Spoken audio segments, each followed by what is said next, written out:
Good day, everyone. This is Tullio Siragusa, your host here at Tech Leaders Unplugged. I am excited to speak with Wesley Belden, who's the CEO of Raise Financial today. Hey, Wesley, how are you? Tullio, I'm doing great, and it's great to be here. Great to have you. We're talking today about leveraging tech to make traditional investing work in the modern age, and specifically an interesting statistic that we're going to discuss is the fact that 78% of millennials are not confident they will be able to retire. That's a staggering thought, right? It's a So, frightening. before we dig into this conversation, see how to solve this problem, let's get to know Wesley a little bit. Tell us a bit about how you got here, about the company, about yourself. Again, welcome to Tech Leaders Unplugged. Let's get unplugged, Wesley. Let's get unplugged. I had kind of a non-traditional finance start. I was a sociology, chemistry double major in undergrad with a minor in anthropology, and I decided to go to work in finance. So I went to work in finance. That totally makes sense. It's the language the world is written in. So I really kind of wanted to get, versed in it. Obviously, having that, educational background when I started my job at an investment firm, they really encouraged me to get my MBA. So I went to get my MBA in the evenings, which they paid for, which was tremendous. And so I got my MBA in the evenings, and that kind of started my financial career. From there, it kind of always sat with me and really understood how that's the underpinning of the world and society. It's kind of the answer to 9 out of 10 questions is usually finance and how money changes hands. And so understanding that, I was moving through my career and I started going down an entrepreneurial route. And I was able to do this because I had no student debt. My undergraduate degree was at University of Florida while I was a resident. So I left with basically zero debt. Actually zero debt. My most expensive semester was like $1,800 because I had 3 labs that semester. And then the company that I worked for paid for my graduate degree. So because of these two things, I was able to take a risk on myself. I was able to invest in myself because I wasn't saddled with all this debt. And basically that early point in my investing journey, that early point in my wealth creation journey, has made all the difference. It set things up, and it wasn't necessarily something that I did that makes me really smart or unique. There were basically choices that were made for me. I was busy with work and school, so I couldn't spend money, which means I kind of, back-ended, invested all of that. I didn't have debt because, of the choices that were kind of chosen for me in educational perspectives. And that gave me the freedom to really do the things that I wanted to do. And now what we're really focused on is understanding that my journey is very unique. That isn't the sort of thing that looks like, it's not what it looks like for most people when they leave college. They do have lots of debt. They're living in a place in which they can't afford housing because that's where the good salaries are.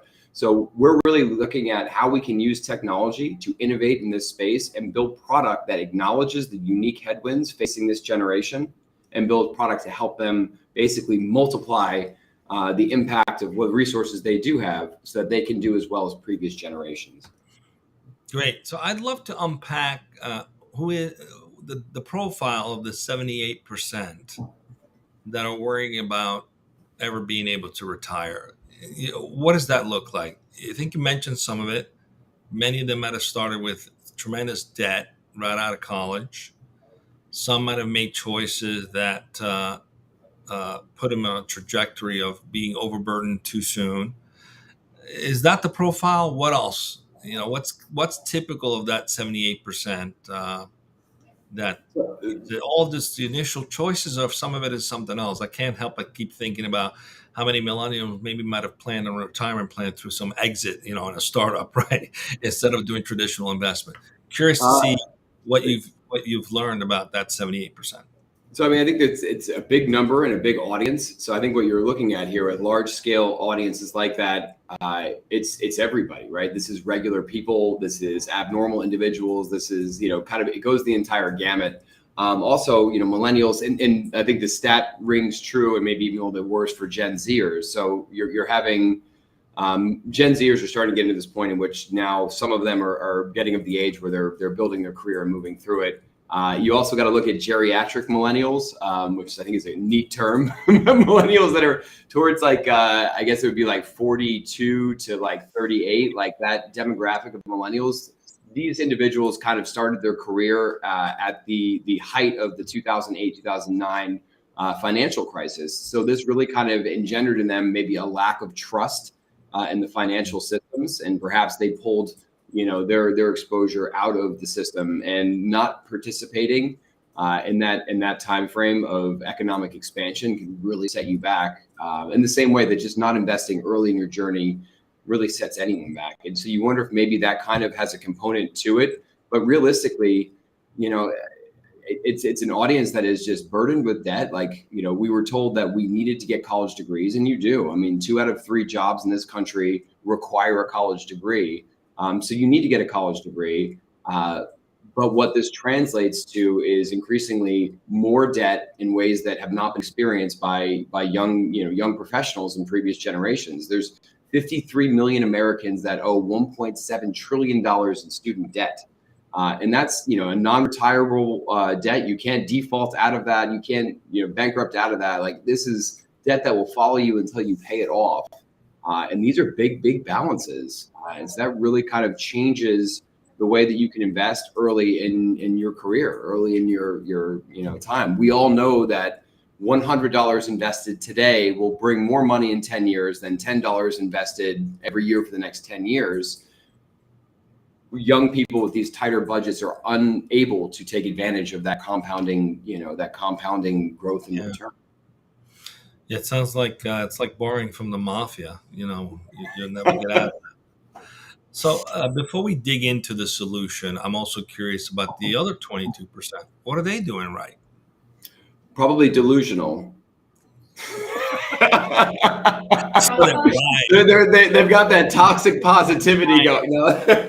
I mean, there could be people like me, right? That were able to graduate from college without debt. And I want to be clear here. I'm not like uniquely smart. I don't take any credit for the fact that I left college without debt. I mean, it was, I wanted to go to school in But Florida. you did something that a lot of people forget to do. Go work for a bigger company that has these kind of benefits that you could take advantage of.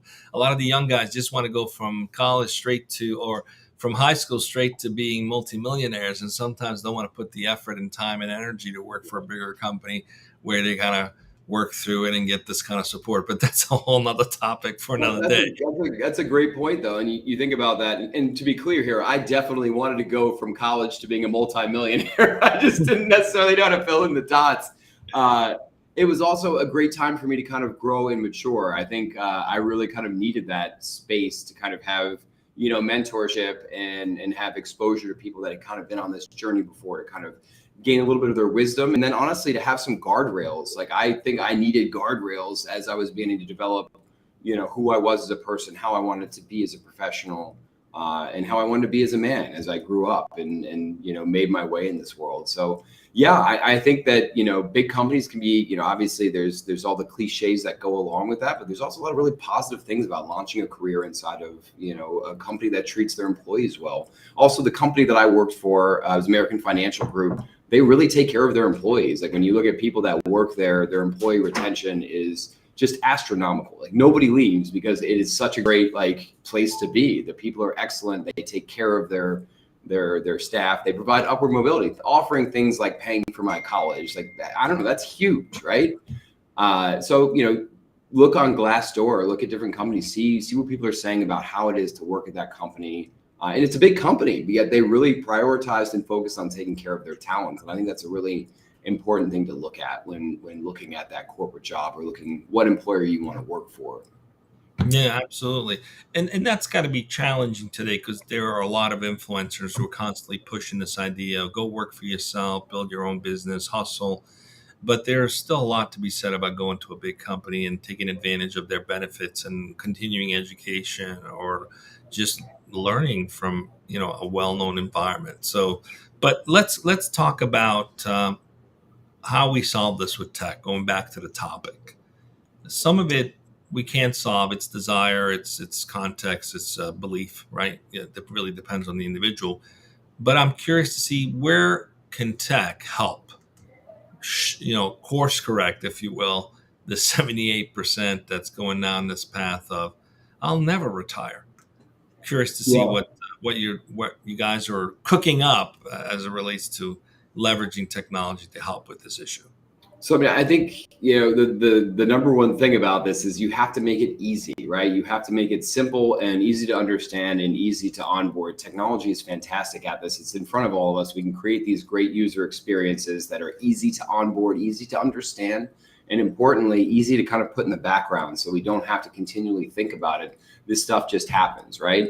And so what we're doing here is we're trying to engineer a product that basically stops or gets in the way or puts things in the background of like kind of the natural human inclinations of I guess harm or lack of planning, right? So I mean, like almost even something like setting an automatic withdrawal from your checking account to be invested every month or every week is something that can kind of fight your natural inclination to spend the balance of your checking account. If your checking account is kind of decreasing in balance by this amount that's being invested every month, that's money you can't spend, and then obviously you don't spend it. So I think technology is really a great tool to kind of get product in front of people, making it easy for them to internalize and ingrain it in their lives, and then finding ways to kind of just streamline it and make it work through.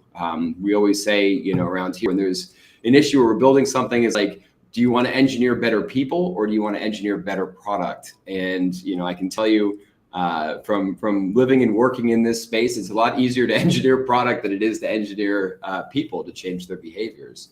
And so I think that's kind of the thing that we look at when we build products. How can we engineer things and build things that fit into people's lives that allow them to get the outcomes that they want?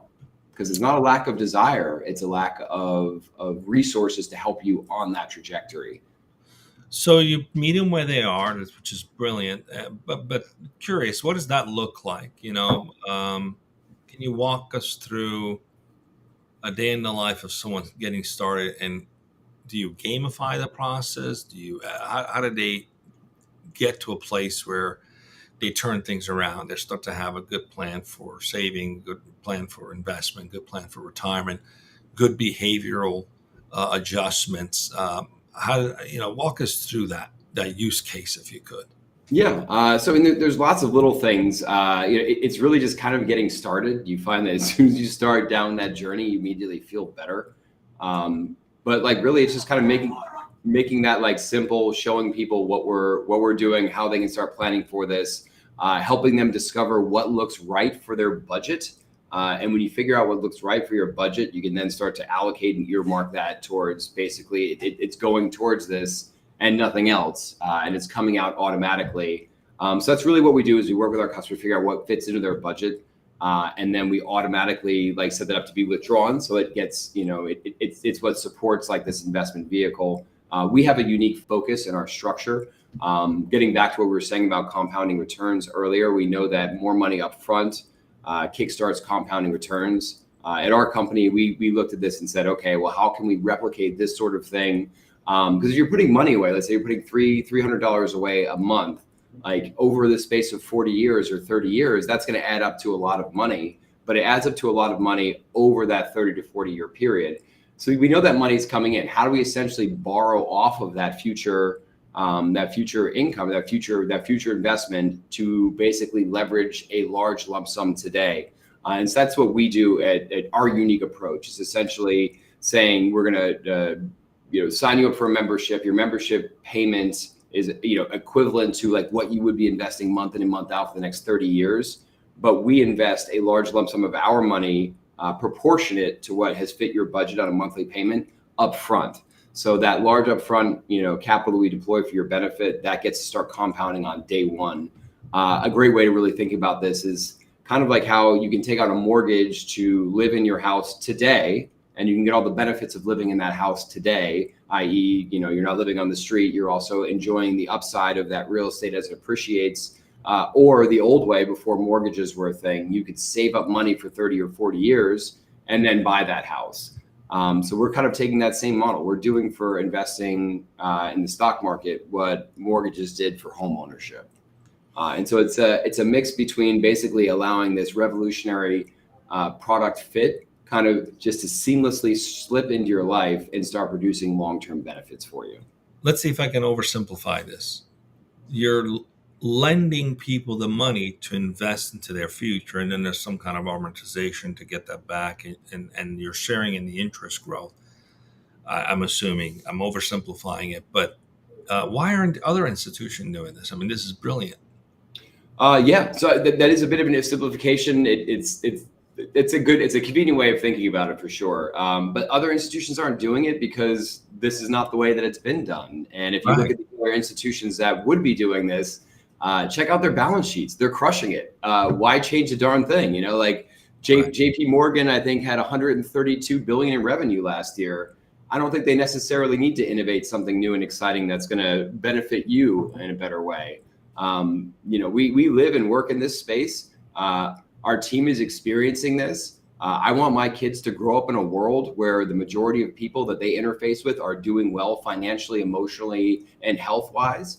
And this is a tenet to it, giving these types of tools to people to prepare for their future. You know, we're not doing anything for anyone. We're giving them the tools that they need to do for themselves and do for their families. And that's what drives us, you know, and of course we need to make we need to make revenue to survive here. And again, that's the language of the world, finance. If we can't sustain ourselves, then we can't continue to scale and help more people.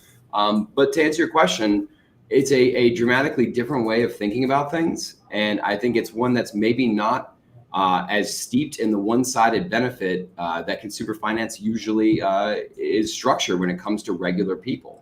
And so there's not really a profit motive for the entrenched players to innovate in this space because honestly, everything's just going great for them. Right.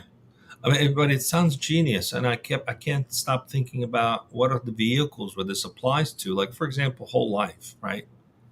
You don't get the compounding benefit up front. You have to keep paying into it. Right.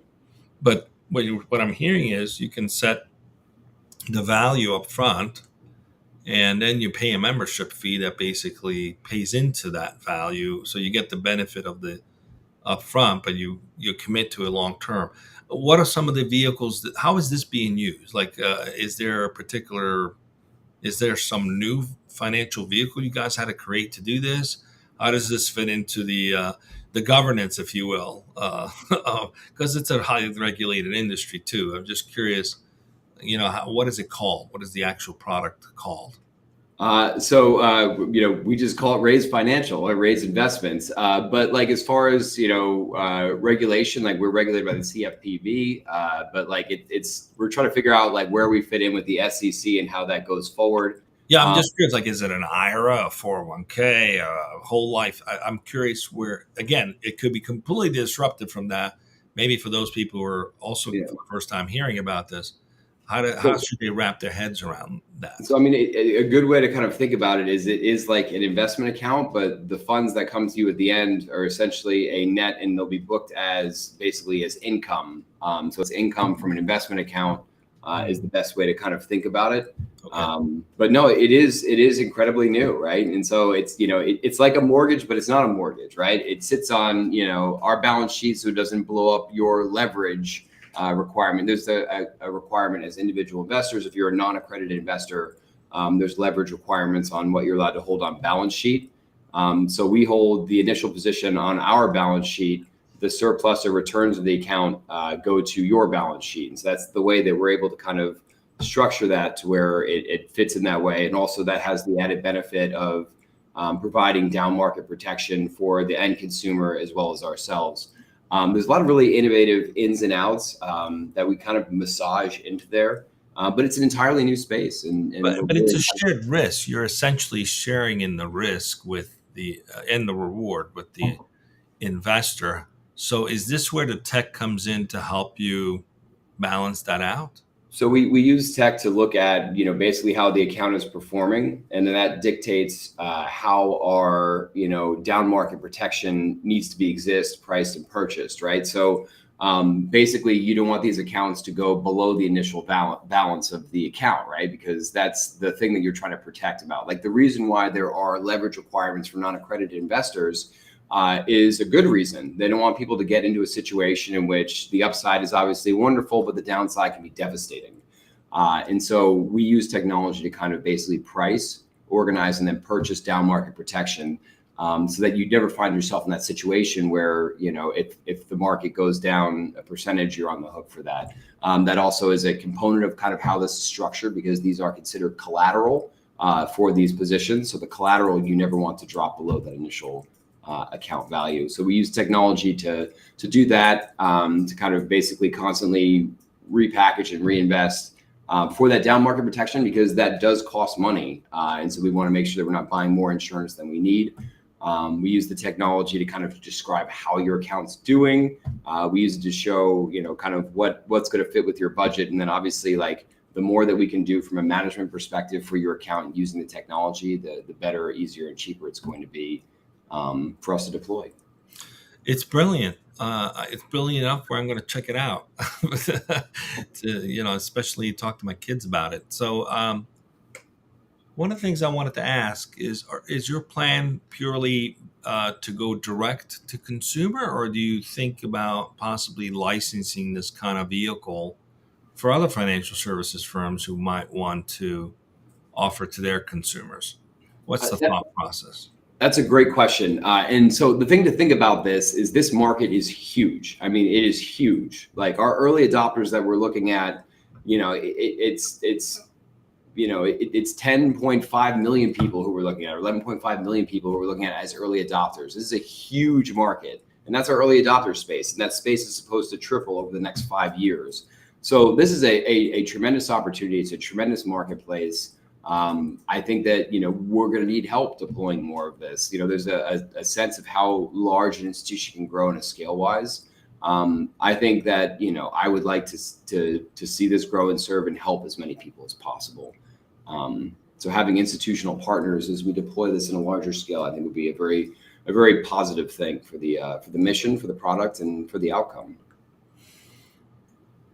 How's it been for you guys in terms of aligning the financial vehicles? You have some partnerships in place, and hedge funds. How does it operate in terms of giving you the funding you need to be able to make this possible? So it's been interesting. It's a lot easier to explain this to our target customer than it is to describe it to our institutional partners. Because again, like, they are more trenched and steeped in the old way of doing. It's a significant shift on how things used to get done. I mean, but it's not hard to understand once you see the value of it. The mortgage analogy, which is perfect. You basically get into a house, you get value for something you don't have money for, and you pay into it until that value returns back to you. I mean, it's a great analogy. I'm just curious to see. I mean, people should be all over this thing. So, how far along you guys are with that? So we have a lot of interest from customers. Obviously, that's they understand the value, they understand the utility in this product. So that's been like the groundswell. And then we're looking at a few different ways of kind of developing what we want our capital partners to be. There's a lot of opportunity here, or a lot of different directions to go, and we kind of consistently are pivoting based on what the environment looks like. Long term, that probably will be mostly an institutional component of our company. But as of now, it's something that we want to control internally, because that is basically the sources of capital. That's our main expense driver. And so as a company that we're growing and scaling and moving off the ground, we want to make sure that we can control our costs. We have to control those, because if we get those out of link with the value that we have to provide our customers, that's kind of a recipe for a difficult financial snapshot. So right now, go ahead. Well, congratulations. We're up on time, Wesley, but it sounds to me as though you've really honed in on how to leverage technology to disrupt the old system of doing things that doesn't serve everyone. At least 78% of millennials need something like this because they're far behind, right? You come out of school, you're already behind. So how do you get ahead? And that's always the big challenge. Some people never get ahead. The traditional systems were never set up that way. They make the wealthy more wealthy. So this is a democratizing investment, in my opinion. Would you agree with that? 100%. Amen. It's not only democratizing it through access, it's also innovating to be more effective for the audience, right? So you look at through the likes of Robinhood and E-Trade, we have more people investing in the stock market than ever before. But during that same time period that more people were investing in the market, the concentration of total market value kept shifting to the top 10% wealthiest people in that space. So right now, 89% of the total stock market value is owned by the 10% wealthiest people in America. And so that leaves the rest of us, with a much smaller piece of the pie. So it's not necessarily about making sure that people have access. It's about making sure they have access as well as the tools to really do this for themselves in a way that can help spread that or bridge that gap, giving that multiplicative power to really kind of start actually improving their position instead of running so fast to stay in the same spot. Excellent. Well, if you haven't checked out Raise Financial, please do. I certainly will. Thanks for being with us, Wesley. Stay with me as we go off the air in just a second. All right, what we got coming up? Getting unplugged on Thursday with Irv Lustig, who's optimization principal at Princeton Consulting, and on Friday, speaking with Henry Michelson, who is the CTO at Hala.io. So come back on Thursday. That's tomorrow, 9:30 a.m. Pacific, and we'll continue getting unplugged with some awesome guests. Take care, everyone.